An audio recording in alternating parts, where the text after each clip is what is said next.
Now, this is astounding to me. Now, this is a former ESPNer. If you have a problem with Riley Gaines, that is a you problem. Pablo Torre is a woke gas bag in the Dan Le Batard. And anytime somebody opposite him politically, meaning on the right with common sense, does something, they're dying to tear it down. Pablo Torre, when he's not obsessing over Jordan Hudson, has shifted his sights to Riley Gaines.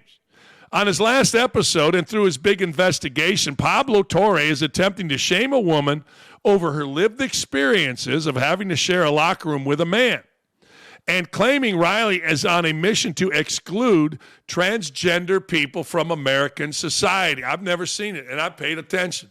From America, how do you exclude somebody from American society? I mean, I told you my run-in with some crazy-ass, ridiculous, filthy transgender person was walking home from dinner, and a literal transgender, about 6'2" in a red dress, asked me and my wife, "Hey, can I talk to you about?" And she wanted to have a threesome. I go, "Get the fuck out of here." Now, if that's excluding them from my life, bingo, that's what I did. Go live your life. I didn't say don't go hit on Susie and Sally Rottencrotch behind me. Go have a threesome. But they ain't talking with me with that. No chance.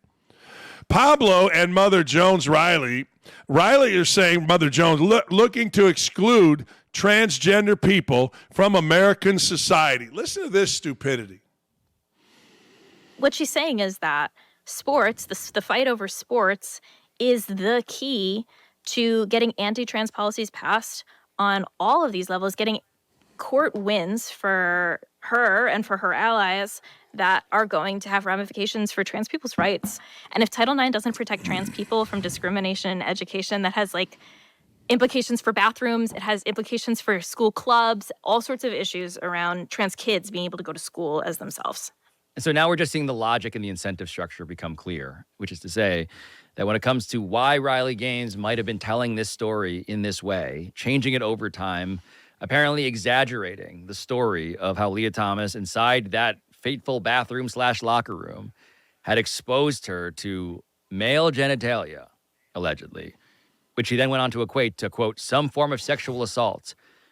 The reason that all of that matters, the fact-checking of that, is because it provides the framework for keeping trans people out of not just sports, but pretty much every space in American life. Really? So Pablo Torre is saying the fact that a woman in a woman's locker room was uncomfortable with a dude with a dick in the woman's locker room makes her bad? So Pablo Torre is saying basically this. Hey, the dude with a dick dressing in a women's locker room, hey, that's not a problem because, well, he covered it up, according to some little girl. According to Riley Gaines, he didn't, but that doesn't matter. Think about what Pablo Torre, who may like dick in locker rooms. I don't know what he likes. I don't know what he doesn't like. Apparently, he does like dick in women's locker rooms. Think about what Pablo Torre is saying. Hey, I support dick in women's locker room. Again, maybe that's his thing. Maybe that's how he swings. I don't know. But that's what he's defending. I support dicks, male dicks, in women's locker rooms. He's not saying, hey, look, let's just be honest. No dude should be in a women's locker room. And if some little girl and whatever Pablo Torre is, if they don't like it, then you're probably on the right side. I mean, Riley Gaines is, well, she's somebody that was thrust into this. She's not trying to keep trans women out of anything other than women's locker rooms. I get it. You have to make it a bigger issue because folks are simply losing the 90-10 vote on should dicks, men with dicks, be in women's locker rooms. 90% of the American people say no. Torre may like it. He may like a good dick in a women's locker room. I don't know. This little girl that he's talking to may like a good hard one in a women's locker room. But 90% of people don't.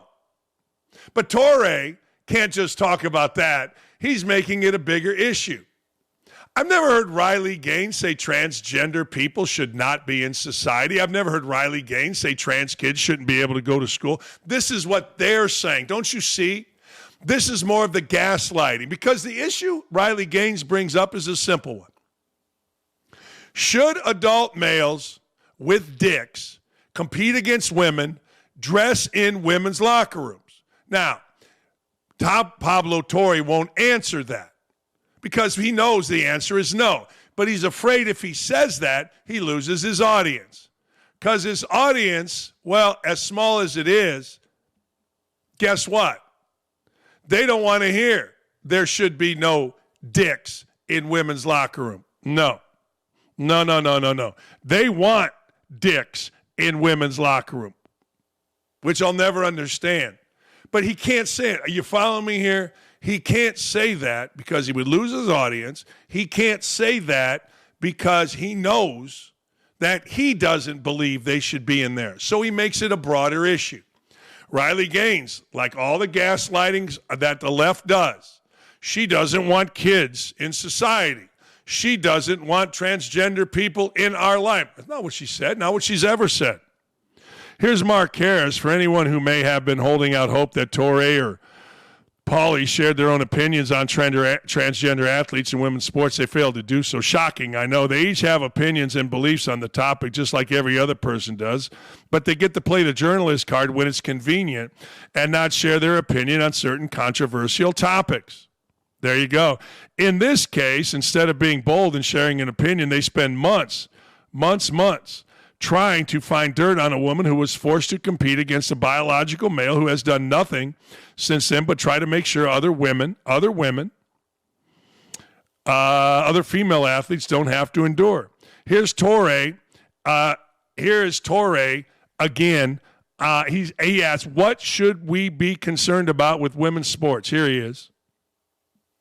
What do we prioritize and who are we protecting when it comes to the question of what women's sports should be concerned about?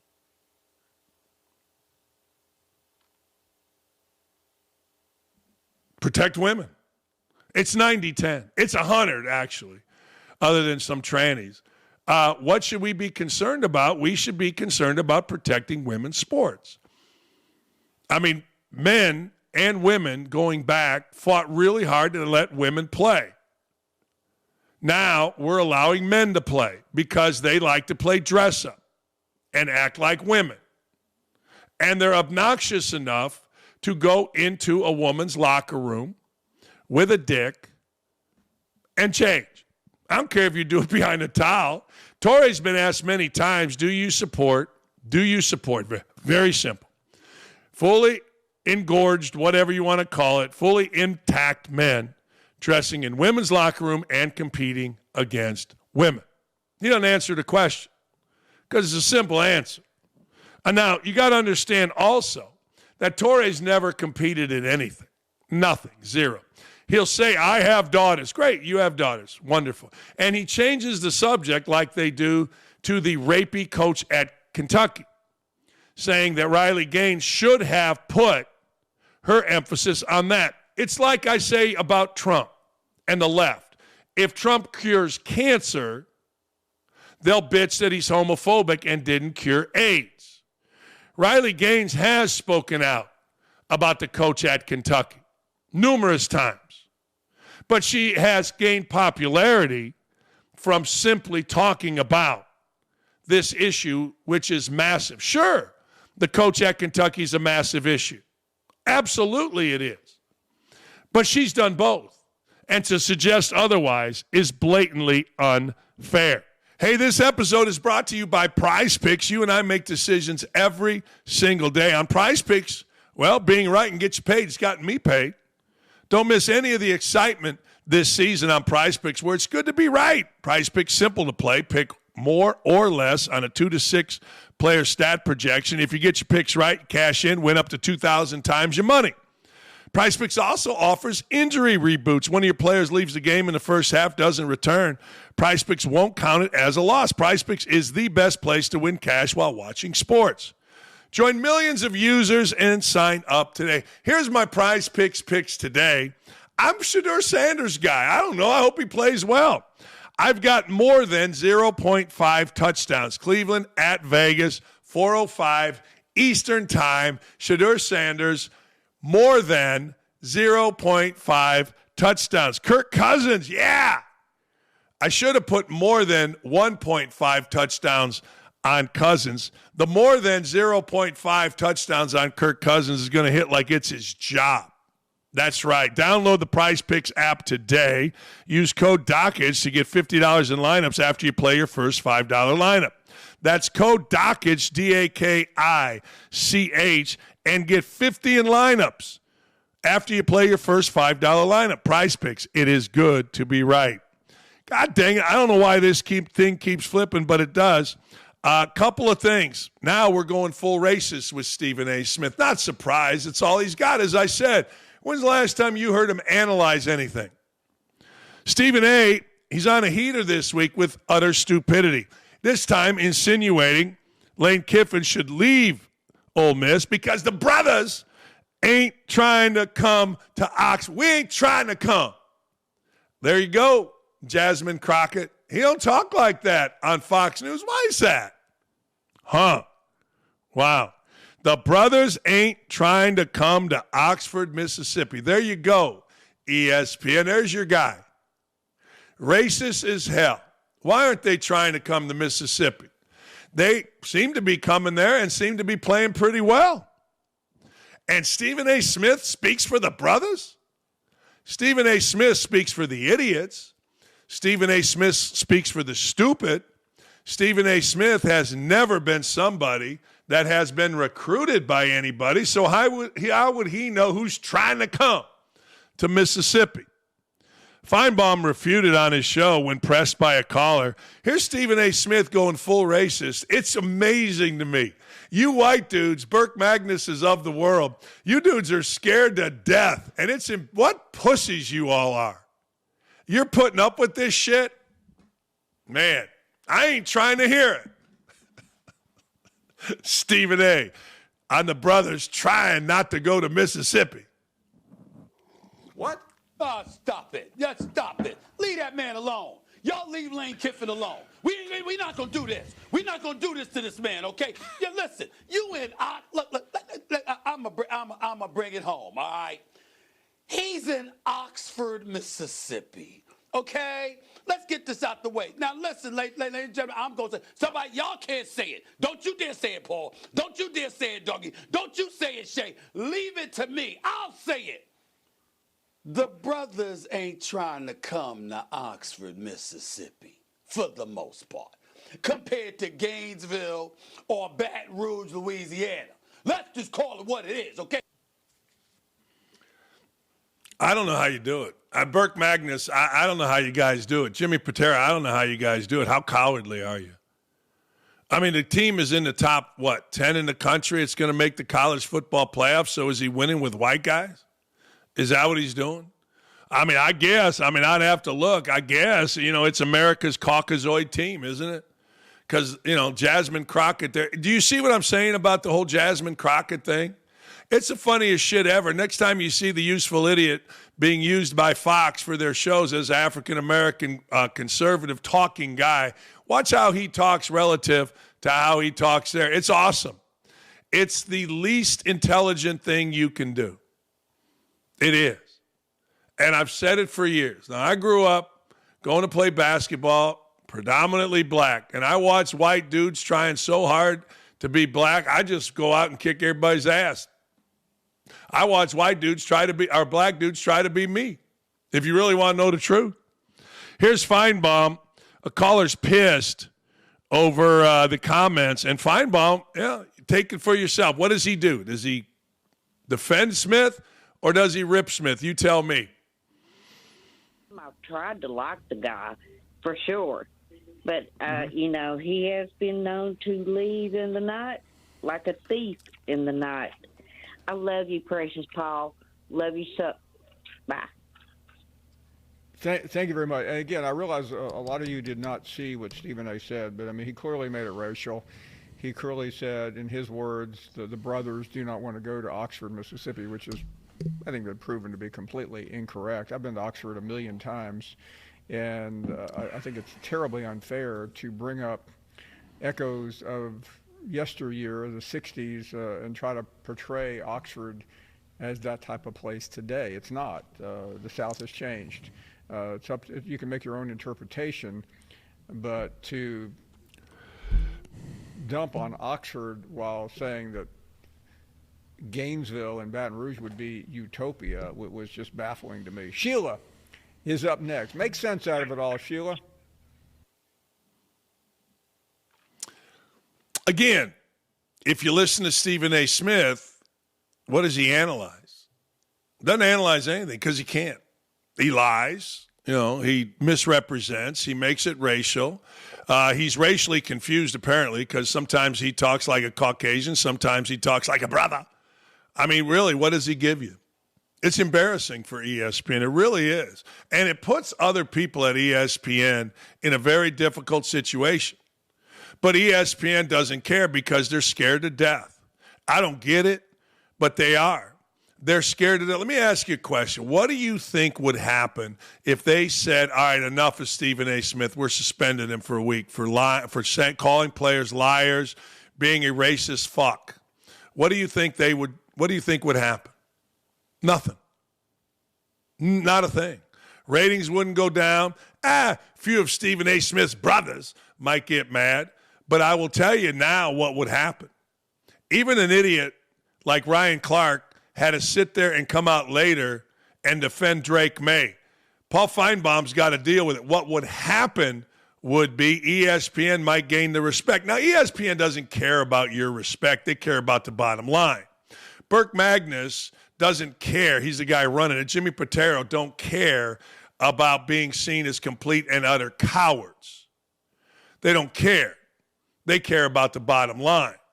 But it really has made for an incredibly, and I mean this, and it's right here in my phone, an incredibly bad environment at ESPN for the people that work there. Horrible, ridiculous, awful. And it's not jealousy of Stephen A. Smith. It's disgust. It's a bit of despair at what's going on at ESPN. Like, how can this be? People don't want to go there that are on your television to work. They want to hopefully do something from home. They don't want to be subjected to the stupidity of the women in the makeup room, of the stupidity of the Ryan Clarks and others. They're glad that one of the studios, if not the studio they do, is in New York, but the idiots in Bristol have been allowed to act like idiots post. You tell me. I can tell you. I'll say post. Now, I'm not even going to say post George Floyd. Let's be honest. You can edit it out if you want because that's exactly what it is at ESPN, post George Floyd. I don't know, for some reason, we're not supposed to say George Floyd. I don't get it. But it's true at ESPN. I was there. That's when I got the hell out. I go, this ain't fun. I don't like going. Thank God for Outkick. Thank God for Clay. Anyway, that's the fact. That's the truth. I mean, it is a god-awful place to work because idiots are allowed to be idiots. And Stephen A. Smith is the lead idiot. And it kind of sets the tone for the rest of the talent.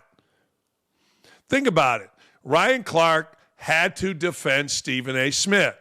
Paul Feinbaum now has to do the uncomfortable thing of criticizing Stephen A. Smith. You don't want to do that to a colleague, regardless if it's the number one person at the show or somebody on ESPN The Ocho. You don't want to do that.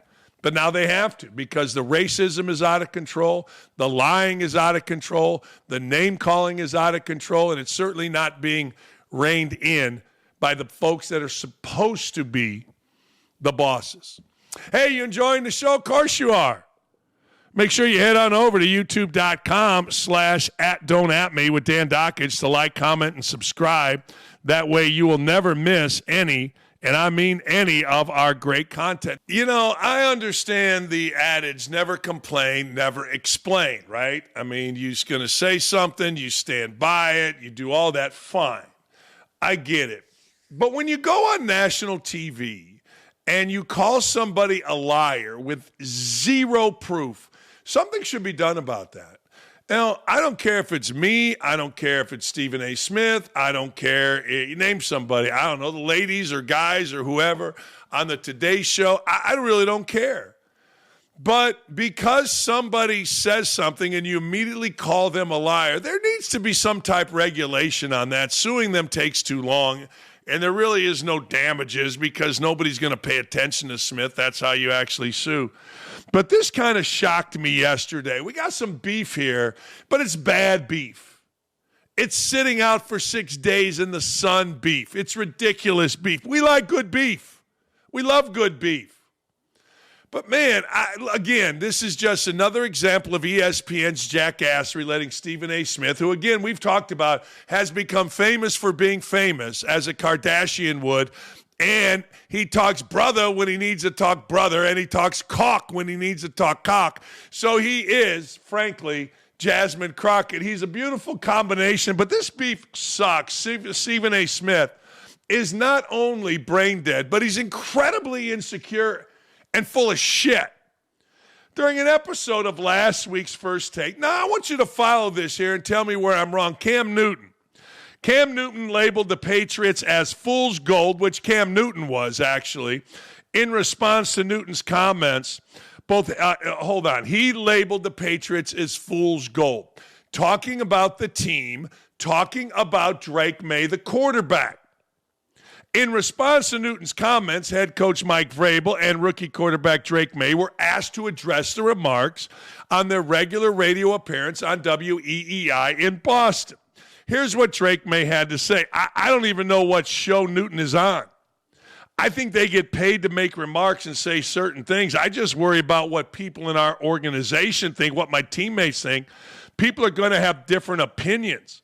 I'm just going to go out there on Sunday and worry about us. That's Drake Maye. I got to tell you, I saw this. I didn't realize that Cam Newton was on in the morning on Get Up. I figured this was some podcast that Cam Newton was talking about. You know, Cam Newton, who has effed up everything in his life, he's now the great philosopher. He kind of came at me for comments that I made. Like, who gives a shit? He wears an idiotic hat, looks like a complete dick. And now he's saying things about a quarterback who, frankly, is like him.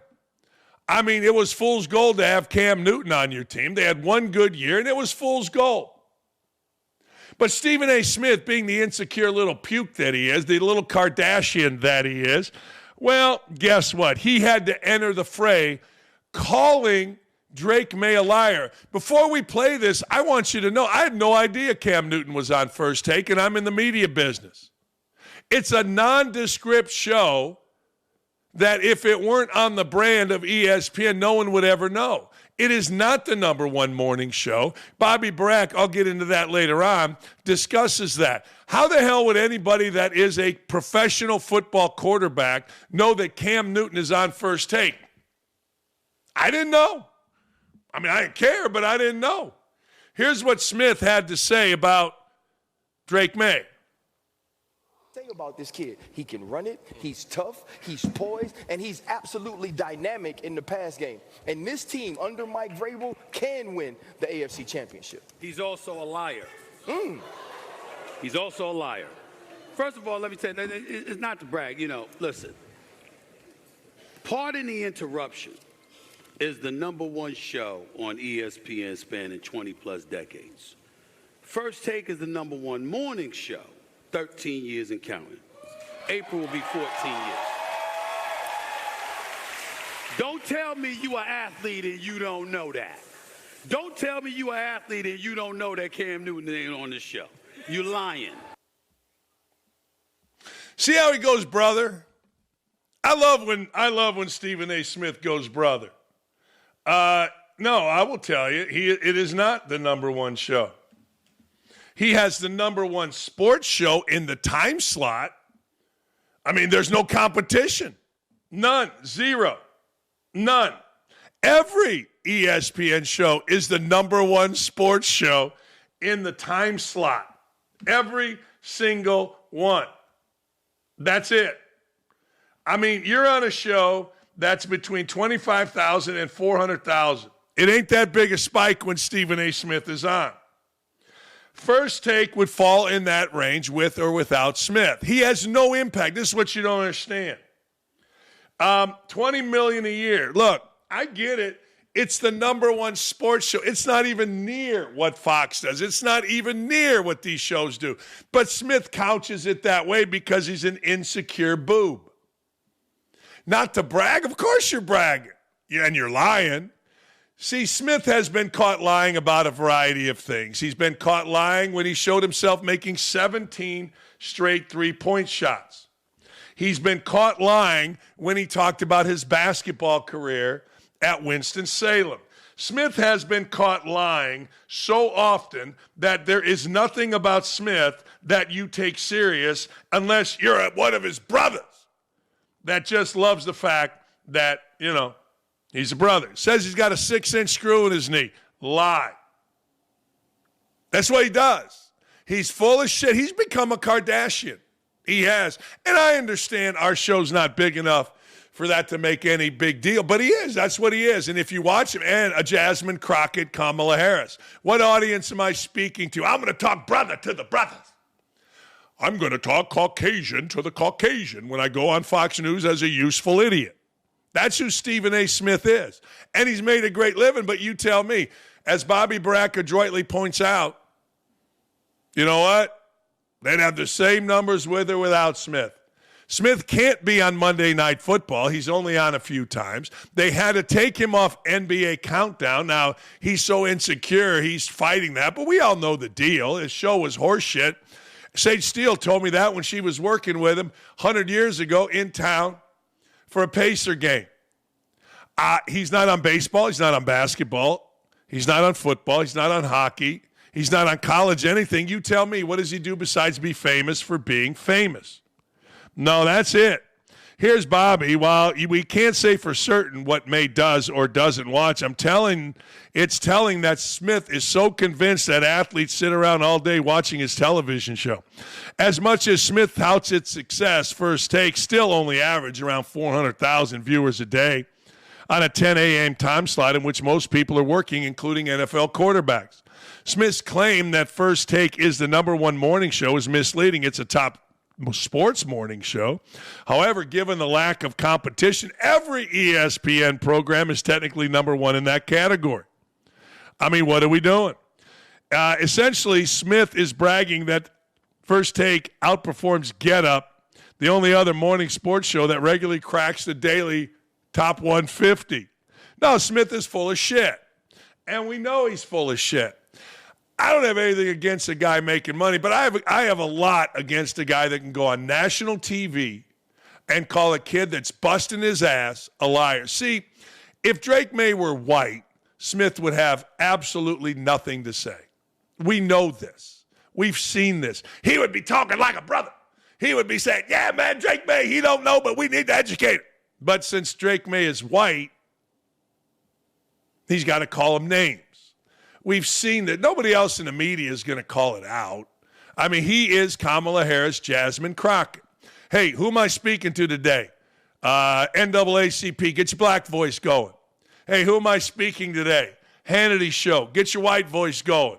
He's no different than the racist white guys that change their tone, that change the way they speak when they get a black guest on in radio. We've got an afternoon host here in Indianapolis. I go, what are you doing? Why do you act so different? White dudes in Indiana can't help themselves. White dudes in southern Indiana really can't help themselves. But that's who Smith is. Can you imagine, hey, man, it's 10 o'clock. I'm an NFL quarterback. I got to watch, I don't even know the name of it, First Take.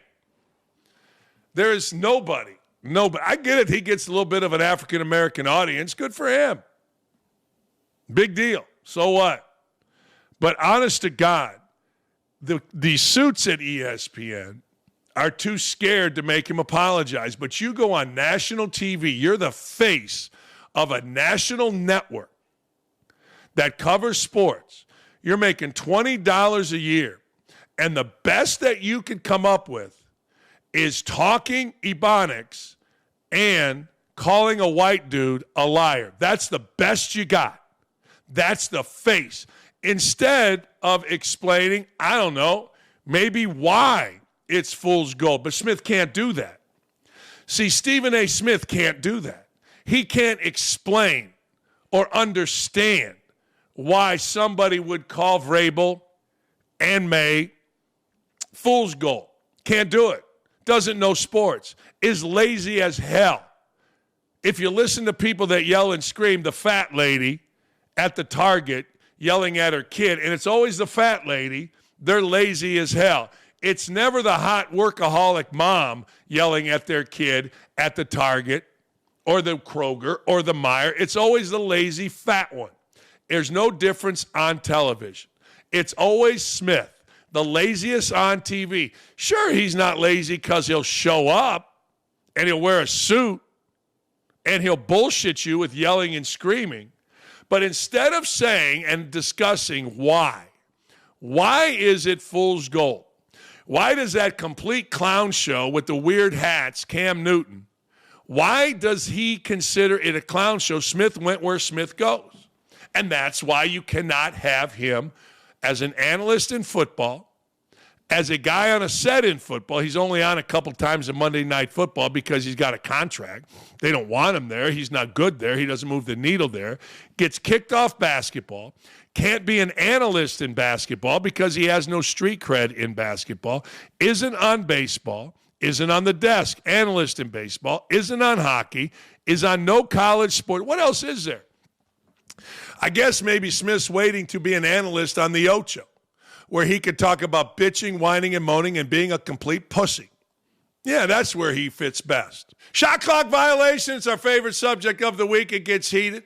You see Jason Allen Hammer on the left, host of the greatest radio show in the history of the world, 93.1 WIBC, Hammer and Nigel. And on the right, America's freedom fighter, the man who goes places nobody else will go and is, well, frankly, he gets adult daddies to get pissed at him yelling and screaming and got called bad names on Fox Detroit. It is Outkick Zone, Danny Z, right into it. Danny Z, 1-game suspension. Jamar Chase. Is that the correct move by the league? And are you okay with Mike Tomlin's comments about a reaction from Jalen Ramsey post-game? Yeah, I think 1-game suspension absolutely had to happen. I wouldn't have even complained if they suspended him for 2 games, quite frankly, because he lied about it afterward and said, I didn't spit on nobody. When there's video, high-def video of the spittle literally leaving his mouth and hitting Ramsey in the jersey. NFL can't have that, mostly because of what spitting leads to, which leads us right into what Tomlin had to say, which is true, man. Grown man spits on you, we're throwing hands. I don't know why it is this way, but like spitting is the most disrespectful thing you could do. Someone spits on you, you absolutely better be prepared for what comes next. I am totally fine with Tomlin saying do what comes natural. He knows what comes natural. He's protecting his player who he's basically saying, look, man, I'm not going to punish Jalen Ramsey for doing what any grown man would do in that situation. Hammer. Yep. Okay, totally. With the spit suspension, you can't be spitting on dudes. And I do love, Danny Z, there was a slow-mo of it. It reminded me of the Seinfeld episode, like where they treated the second spitter like the Zapruder film. But as for Tomlin, you guys can buy this Johnny Tough Guy act all you want, but you know as well as I do, if that had been a playoff game and somebody gives TJ Watt the old Hawk Tua treatment and he throws hands with them and it allows the Ravens or the Bills or the Chiefs to get into field goal range and their season ends, he wouldn't say that. Like his whole philosophy on what you do when somebody spits on you is all dependent on when it happens. So I'm not buying this cool Mike Tomlin, Johnny Tough Guy act. You guys can buy all that crap all you want and fall for it. I'm not here for it. I got gas. I mean, look, Charles Barkley famously said, somebody throws a drink on you, we're throwing hands. Somebody spits on you, we're throwing hands. There's a game in November. He reacted right. Good for Tomlin not being a typical coach that just says, I don't like the reaction. You got to be better than that. F that. Someone spits on you. You got to do what you got to do, period. You don't spit on people. If you do, you throw hands. Tomlin understands it. You've never been in a fight. In Beech Grove, you're just used to fighting big fat women that throw shampoo that throw champagne bottles. Stop it. Stop it. You don't understand these streets. When you don't look understand like I these do streets. and you have the mouth that I do, you don't think I haven't been in fights, kid? Keep that crap somewhere else. If you guys want to wear your Steeler pajamas and talk about how cool Mike Tomlin is, be my guest. Knock yourself out. But I'm telling you, that happens in a playoff game. He's not going to tell you that that was the right thing to do. Tomlin knows what he's Man, oh, doing man. here. He's winning over people. He wants people to think he's got that dog in him. And you know who says that? Gullible people. Hey, Tomlin's been a coach for 20 years. You think this is what determines what puts the dog in people's mind? Stop it, stupid, as they used to say. I'm lifting a cheek to you. I'm lifting a cheek. Okay. That's it. Okay. Fine. So when your favorite team loses in the playoffs because somebody does something stupid, you're going to justify it by saying it was the right thing to do. Okay. That's just where we differ. If it's spitting, yes. Guy spits on you, you pop him. If you get a penalty, I'll be like, I don't know. Someone spits on you. Yeah, I don't care. What do I care? Okay. Hey, as long as they Aaron cover. Rodgers' career as long as will they end cover. that way. I'm sure he'll be fine with it. Good. I don't care about Aaron Rodgers. I don't care about anybody. As long as the bet that I sided with wins, that's my move in the NFL. I don't have a favorite team. I have money. And last night, thank God for Davis Mills. He made us money, baby. Yeah, he did. He did. I don't know time. if he's any good or not, but we made some bank with that goofy bastard last night. Damn right Let's we go, did. Davis. He's a Stanford guy. He's almost as smart as us. Let's stay with you, Hammer, because apparently Danny Z went mute. Colts are 8-2. Chiefs are 5-5. Who wins? I'm just and if enjoying the the show. Chiefs drop this one, are they going to miss the playoffs for the first time since 14? Hammer. If they drop this one, they're in a world of trouble here. But, man, I hate this because my heart tells me one thing, but my betting degenerate side tells me the other. It's hard for me to fathom a team coached by Andy Reid, quarterback by Patrick Mahomes, playing at home off of 2 straight losses is going to drop another one. It's hard for me to fathom that because I think there's a pretty big coaching advantage here with Kansas City. I'm not the biggest Steichen guy. Steichen overthinks things. He tries to be the smartest guy in the room. 3rd and 1, 4th and 1. Jonathan Taylor doesn't get any carries. So that freaks me out a little bit. Rooting for the Colts, I'd bet on the Chiefs. Danny. I'm taking the Colts. I'm doing it. I got 2 Colts fans here. Both of them are putting their money on the Chiefs. I'm going to stand here and I'm going to say that the Colts will beat the Chiefs. I'm just assuming, Dan. Sorry. I feel like you and Hammer share a brain when it comes to betting, so I just assumed you were going to bet the Chiefs. I mean, look, that it does feel like, in a weird way, for the first time ever, the Chiefs might be the contrarian bet here, right? Like everyone's going to pile on the Colts, so then you go the other way. I don't think so. I think you're overthinking the market a little bit here. The Chiefs are always still going to get that Chiefs boost, so I think I like the Colts here. Will the Chiefs make the playoffs? Yes. Even if they lose to the Colts, because look at the schedule. They play the Cowboys, Texans, Titans, Chargers, Broncos, and Raiders. None of those teams are that good. I mean, they could lose, but I think they sneak into the playoffs, and I still wouldn't want to play them come January. Even if someone on the Chiefs spits on somebody.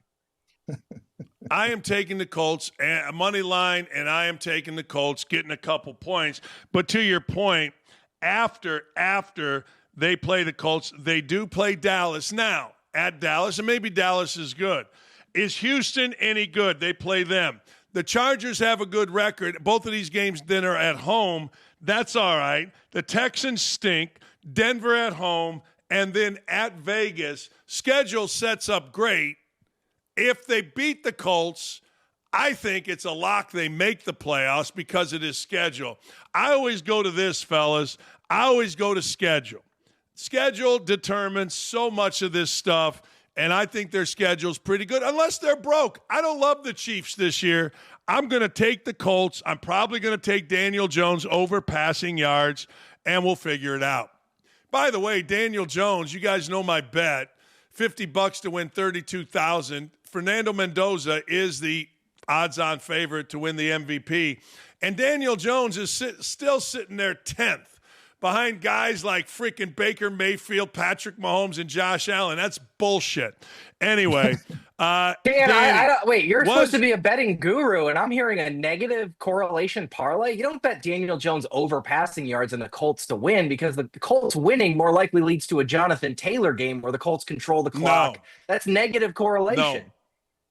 No, it's not. No, I'll tell you why. Because the Colts learned. The Steelers controlled freaking Jonathan Taylor, 40-some yards. Colts lost. Daniel Jones didn't do it. They're going to do the same thing with Jonathan Taylor, and Daniel Jones is going to come through, and that march to the MVP is going to continue. That's the way I look at this game. I'm taking So you're over passing correlating it yards. with your I might MVP bet. No, I'm correlating it with winning the game, how they're going to win the game. It's not that hard, Danny. He's going to pass for a lot of yards because they're going to stop Jonathan Taylor. I don't know why Speaking that's of bets, hold on. We haven't correlation. done a show in a while. We kind of have to talk about this. You gave me 10.5 points, Penn State, Indiana. I'm pretty sure, and you even argued down to 9. You know what? I'll give you 7. Doesn't matter. We covered. What do I get? I don't know how we got to Penn State, but I'm over 31.5 passing attempts for Daniel Jones this Sunday. Let's move on. Right. Me too. All right. I'll like the under fact on that both you your took Daniel control of the Jones show. bets. No, I think he's going to have to throw it. And I will send you something. Unlike our guy Guns, I don't even know if Guns is still around, but he owes me a lot of money. Danny, Virginia Tech hired James Franklin. Good move, bad move, thoughts? I think it's a good move for both parties involved. James Franklin needed to go to a lesser program with lower expectations, so good for him. He found one. Virginia Tech had the same problem with Frank Beamer. Frank Beamer would often win 10 games, but never beat anyone good. That's James Franklin's profile to a T. Yeah, Franklin will have Virginia Tech competitive. They'll never be in the running to win anything all that serious. Like they could compete in the ACC, I guess, because that conference is hot garbage. But yeah, I mean, it's Virginia Tech. Like, who cares, right? Bye, James Franklin. Man, Virginia Tech now has been relegated to Division III by Danny. What do you got, Hammer? Man, I kind of like the dude. I almost feel bad for him. I do too. He's making a crap ton of money to can't beat here we anybody, go. but he seems like a decent dude. But you're right, Danny Z. He's in the ACC now. Ohio State, last time I checked, they're not in the ACC. Cignetti's Hoosiers, most years Michigan, not in the ACC. If you can beat once in a while Miami, once in a blue moon of Florida State, you'll be fine. The competition level's less. He just can't beat elite teams. I think he'll be fine. Yeah, I mean, you know, he got himself a good job. He gets to coach, great entrance into college football. Good for everyone. This is a happy show. We're happy for everyone. Hammer. We are. Yeah. Ann Arbor Skyline girls volleyball team, which has a trans-identifying male in its starting lineup, lost to Bryan Center in the Michigan High School's quarterfinals, with the Skyline team losing. Will the MHSAA, whatever, maintain their current policy when it comes to trans athlete competing against biological women? Or will they update based on science? I go to you first, Hammer. Danny obviously covered this. What say you? I'm going to do what you will see on the floor of the U.S. Senate.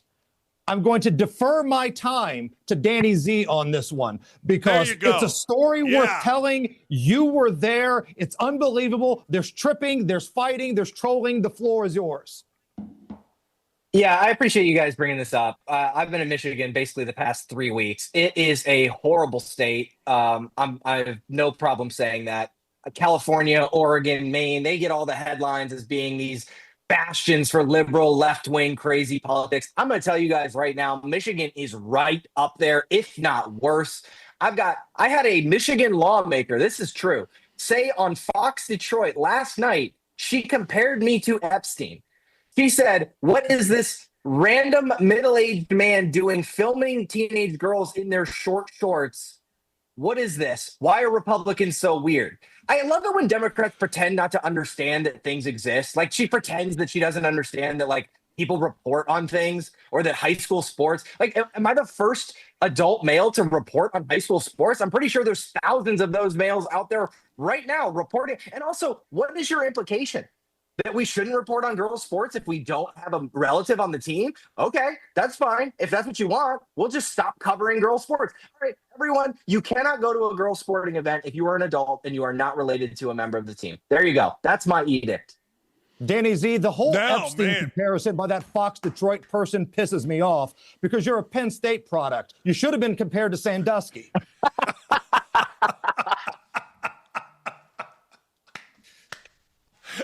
Oh, no. Oh, that's pretty So good. Hammer, okay, now we need to talk about this because I feel like Hammer felt like we thought Hammer pulled the old switcheroo there, right? He was like, I'm going to be gracious. I'm going to be a good man. And the entire time he sat there thinking, oh, I got something for this guy. Just wait till I'm going to defer my time. I'm going to let him speak his mind. And then I'm going to drop the hammer. There's no off switch on this genius panel, baby. That was that is a very definition of wolf in sheep's clothing right there coming back. Oh, man. Hey, Danny, can the MAGA movement survive without Trump? The Epstein situation is leading to a divide in the party, plus rumors of Ted Cruz looking to defeat J.D. Vance. Don't do that in the primary. Is the MAGA base fracturing? It is fracturing a little bit, but this is the problem. And I've heard people talk about this, and I totally agree with it. It's easy to get Democrats on the same page because they're willing to go along with anything. We've seen it right back to the Michigan thing, right? Like they're literally willing to go along with men and women's sports is okay. You can get everyone on CNN to say the same line. The problem with Republicans is that many Republicans are more free thinkers, and thus it's hard. Like, you've got some Republicans who believe in fighting for Israel and we should support Israel. And you've got some Republicans saying like, hey, hold on, that's not America first. Like we need to focus on America, and putting too much resource in Israel is not America first. What I'm saying is like the Republican Party, there are divides within the party because people have different thoughts. There's more free thinking allowed, whereas the Democrats can easily come together because they're willing to believe and say anything as long as the party approves it. What do you got, Hammer? I voted for Trump 3 times. Trump's my dude. I like Donald Trump. Is he perfect? No. I think he's handled the Epstein stuff about as bad as you could possibly handle anything. I don't think he did anything wrong, just screwed it up. But MAGA, the whole concept, is in trouble without him because Trump is the unicorn here. People who don't normally vote went out and voted for Donald Trump. Whether they thought he got screwed, whether they liked the way that he talks, whether the dude tried to kill him multiple times. He brings people to the polls. There's a reason why a lot of these cats that Trump endorses don't do shit. So I'm a little concerned about the whole MAGA thing. Now, Vance can still win because he's really good, and the other candidate might be a lunatic, but I don't think it's because of MAGA. Trump is a one-man MAGA. He's the unicorn here. There you go. All right. Hard to argue. You got a degenerate special? Man, I haven't had a chance to look at anything yet. I'm still counting all my money from Davis the Neck Mills last night, bailing me out on some bets. Needed that badly. But I'll have to take a look at some picks. I'll throw it out on Twitter. Once again, he knows you're going to ask. Not one second to look this morning. No prep, no research, nothing. No preparation. Zero. Nothing. Just, bare minimum. Appreciate you guys. Thanks. Thank you. Thanks, guys. He pulled the old switcheroo. Went to Penn State Sandusky. That should be off limits. I don't know. That seems harsh. It's the Red Hat Brigade. It is Joe with his Ohio State getting ready to face off against, I hope anyway, Indiana for a national championship, or at least a Big Ten championship coming up here in a week or so. Joe Kinsey, Screencaps, nice enough to join us. Ohio State got to get through Rutgers. Indiana's got to get through Purdue, not this weekend, but next weekend. And let's rock and roll on the 6th, big boy. Dan, I hope to see you in Indianapolis in early December. It's going to be a showdown. I mean, are you kidding me? One of the hottest tickets in college football. I looked at tickets and I'm like, holy shit, Dan, I can't take my kids to this one. I may have to come down there and just party with you by myself. So hopefully Ohio State gets there and you and I can meet up finally.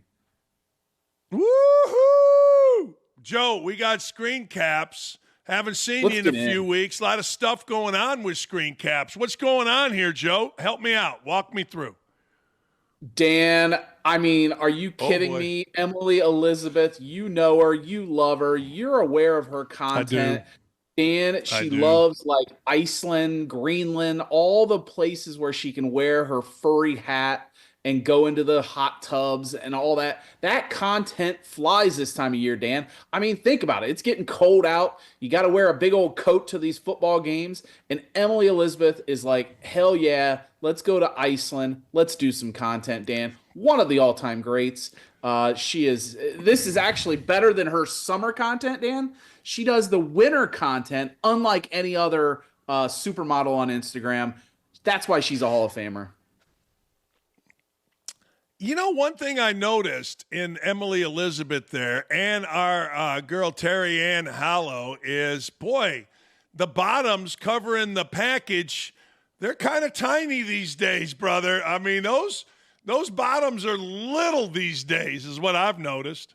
Dan, it is strings and not much else. But I mean, look, Man. Instagram, they told us, Dan, they're gonna loosen the reins a little bit. And they've stuck to their words. I'll give them credit for that. They hate us, but listen, if they're going to let the Instagram models go wild, that's fine with us. Yeah, we ain't mad at it. Next! Oh.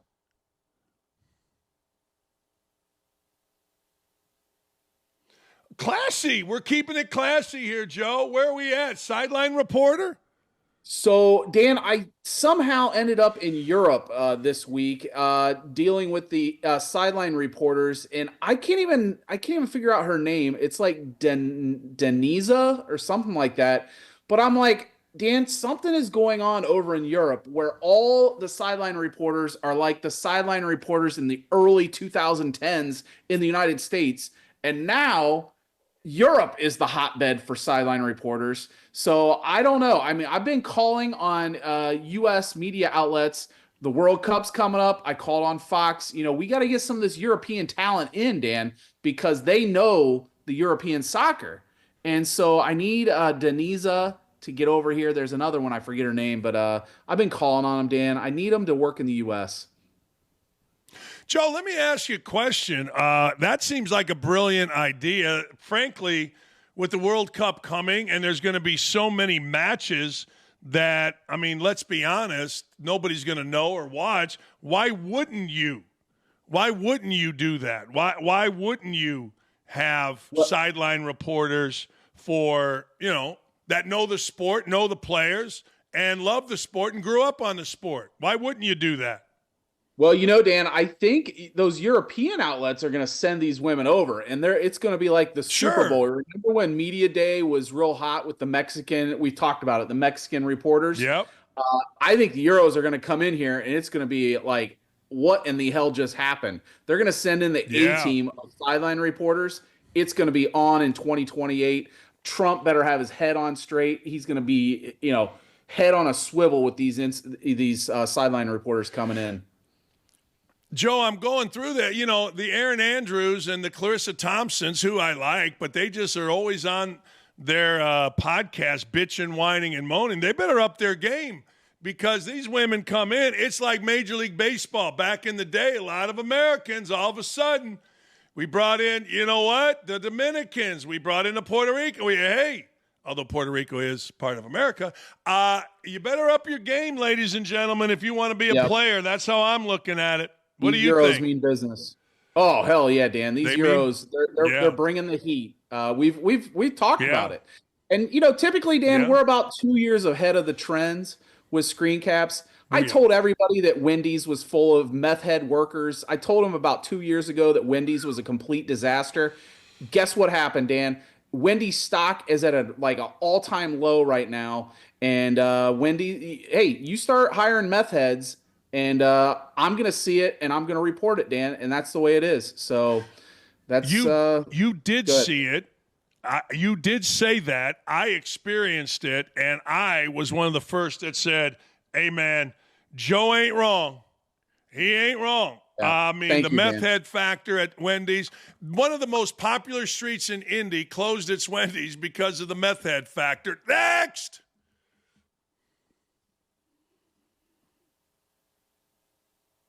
What are we doing? Oh, wow, we're looking in the mirror, showing our booty while we're looking in the mirror. There you go.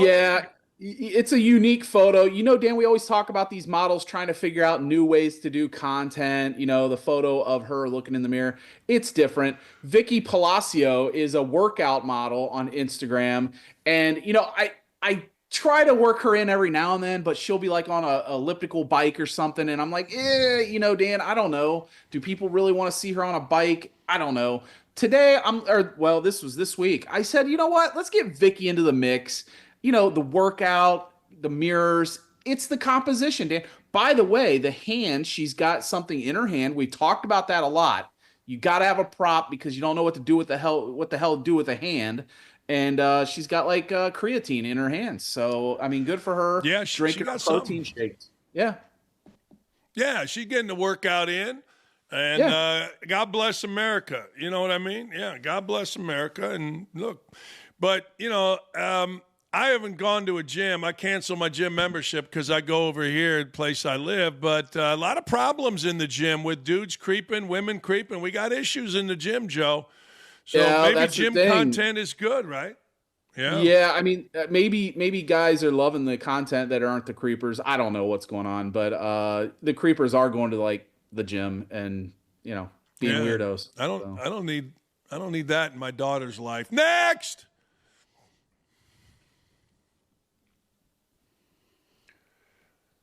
Well, Logan, what do you think of this, Joe? Top with pants rolled up, you know, sitting there spread eagle, letting, you know, what do you think? Well, what are you seeing?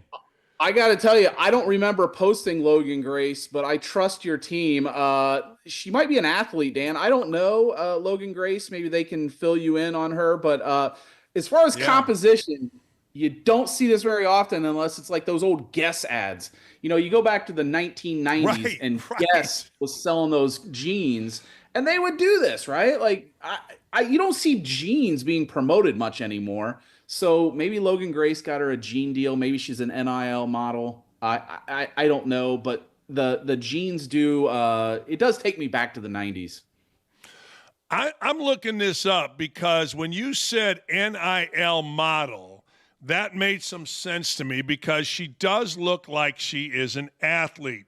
But her Instagram profile just said, well, I don't know if this is her. This don't look like her. There's a couple different Logan Graces because this Logan Grace ain't that Logan Grace. Let's put it that way. Next! Yeah.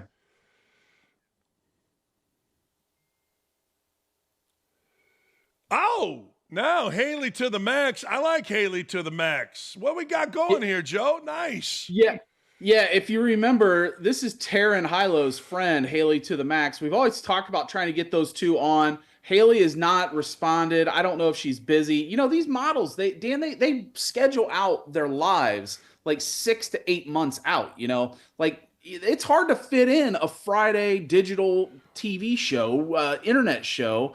Haley just doesn't have the time when she's working her ass off, Dan. And I mean, listen, we'll keep working to get Haley in. I mean, by the way, I think the country girl, cowgirl thing is out. I'm not sure what's in, and maybe we'll have to get a Instagram model on. But I was a little surprised to see Haley go here. I think this might be old content. I think that's what's going on, Dan. A lot of times the models don't have anything. They'll fire it up. I think the cowgirl's out right now, though. So I'm going to call Haley out on this one. I think it's old content. Why do you think the cowgirl is out now, Joe? I think it just goes in stages, Dan. Something's really hot for a while, and then it's out. You know, Megan Maroney, the country singer, has done a lot of the cowboy hat, cowgirl thing. But it goes in stages, and I think we're at the end. Either Haley here is dumping out her final cowgirl costume, or this is old content. I am leaning towards old content, Dan. I'll put my reputation on the line here. Nobody knows better than you, Joe. Nobody knows. Nobody knows what's in, what's out, what's up, what's down than you. Next.